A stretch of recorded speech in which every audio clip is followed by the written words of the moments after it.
तो भैया हमारा नया चैप्टर की शुरुआत हो रही है आज से। आज से हम नौता चैप्टर पढ़ेंगे। आज हम क्या पढ़ेंगे? आज ये जो पहला वीडियो है कक्षा 10वीं की गणित का अध्याय 4।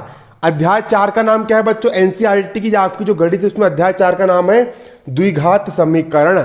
इसको आज से हम शुरू कर रहे हैं और बिल्कुल इसका पहला वीडियो बाकायदा इसकी प्लेलिस्ट बनेगी और उस पर पूरे के पूरे सवाल एक तरफ से आपको दिए जाएंगे। तो उसमें कुछ बेसिक चीजें मैं आप लोग को बताना चाहता हूं। सबसे पहले यहां पर समझिए कि चर किसको कहते हैं। चर चर चर चर किसको कहते हैं? चर तो जिनका मान अनिश्चित होता है, जिनका मान अनिश्चित होता है। जिनका मान कैसा होता है? जिनका मान अनिश्चित, जिनका मान अनिश्चित होता है, जिनका मान अनिश्चित होता है वे चर कहलाते हैं। वे कहलाते चर कहलाते हैं। वे चर कहलाते हैं।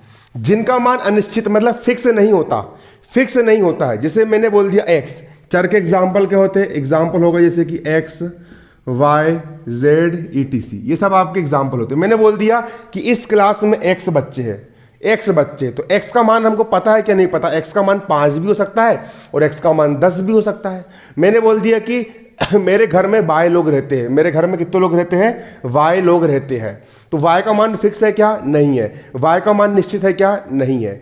इसलिए वाई भी आपका चर है। और मैंने बोल दिया कि मेरे पास जेड पैसा है, तो ये एक्स बाय जेड जिनका मान निश्चित नहीं होता उसको हम क्या कहते हैं? चर कहते हैं। दूसरा यहां पर आप देखोगे अचर किसे कहा जाता है? अचर जिनका मान निश्चित होता है, जिनका मान निश्चित होता है। क्या बोला मैंने?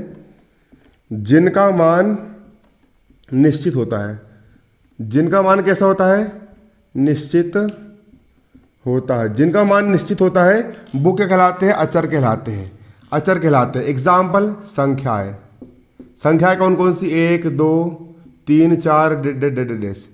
मैंने बोल दिया कि मेरे हाथ में 5 उंगली, तो 5 का 5 ही होगा। तो 5 एक संख्या है, 5 का मान निश्चित है, इसलिए 5 को हम अचर कहेंगे। मैंने बोल दिया कि हम 3 भाई बहन हैं। मैंने बोल दिया कि हमारे गांव में 2 लोग रहते हैं। तो संख्याओं के मान निश्चित होते हैं, तो जिनका मान निश्चित होता है उनको हम अचर कहते हैं। इसको आप लिख लीजिए, नोट कर लीजिए। इसके बाद हम द्विघात समीकरण पढ़ रहे हैं। तो बच्चों समीकरण 3 प्रकार के होते हैं। पहला होता है रेखिक समीकरण। रेखिक समीकरण जैसे कि x + y = 3। इसमें चर x y चर होते हैं ना। चर क्या होते हैं आपके? x y होते हैं। जिसमें चर की अधिकतम घात 1 हो। चर की अधिकतम घात कुछ नहीं है, मतलब कितनी? 1 है। जिसमें चर की अधिकतम घात 1 होती है उसको हम क्या कहते हैं? उसको हम बच्चों रेखिक समीकरण कहते हैं। रेखिक समीकरण किसको बोलेंगे? जिसमें चर की अधिकतम घात 1 होती है उसको रेखिक समीकरण कहते हैं। अगला होता है द्विघात समीकरण। अगर चर होगा यहाँ पर x से x है ना, अगर चर की अधिकतम घात 2 है तो उसको बोलेंगे द्विघात समीकरण। फिर से चर की अधिकतम घात कितनी है? अगर 2 है, यहाँ पर x की घात 2 है ना, यहाँ पर चर की घात 2 है। अगर चर की अधिकतम घात 2 है तो उसको हम क्या कहेंगे? इसको हम कहेंगे द्विघात समीकरण। अगर चर की अधिकतम घात कितनी है? अगर चर की अधिकतम घात 2 है तो उसको हम कहेंगे द्विघात समीकरण। और एक होता है त्रिघात समीकरण। एक होता है त्रिघात समीकरण। अगर चर की अधिकतम घात 3 है, चर की अधिकतम घात कितनी है? 3 है, तो उसको बोलेंगे त्रिघात, 3 घात वाला समीकरण। ठीक है।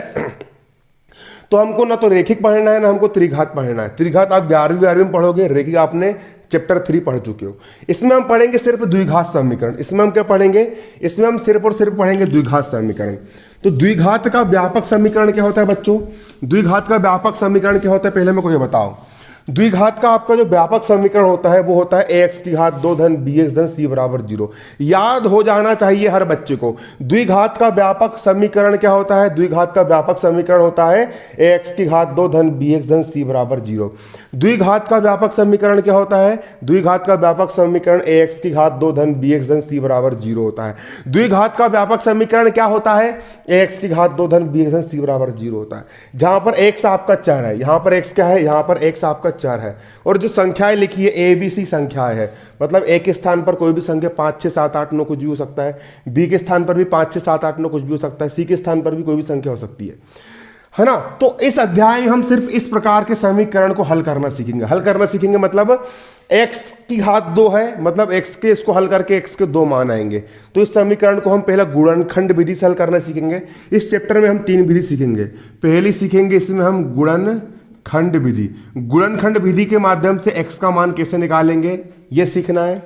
दूसरा पूर्ण वर्ग विधि, पूर्ण वर्ग विधि के माध्यम से हम x का मान निकालना सीखेंगे। और तीसरी हम द्विघात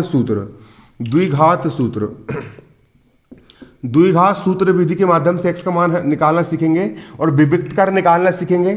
चौथा हम इस अध्याय में विविक्त कर निकालना सीखेंगे, विविक्त कर और मूलों की प्रकृति निकालना सीखेंगे और कुछ इबारती सवाल करेंगे। बस इसके अलावा कुछ नहीं करना है, बस इतना सा आपका अध्याय है।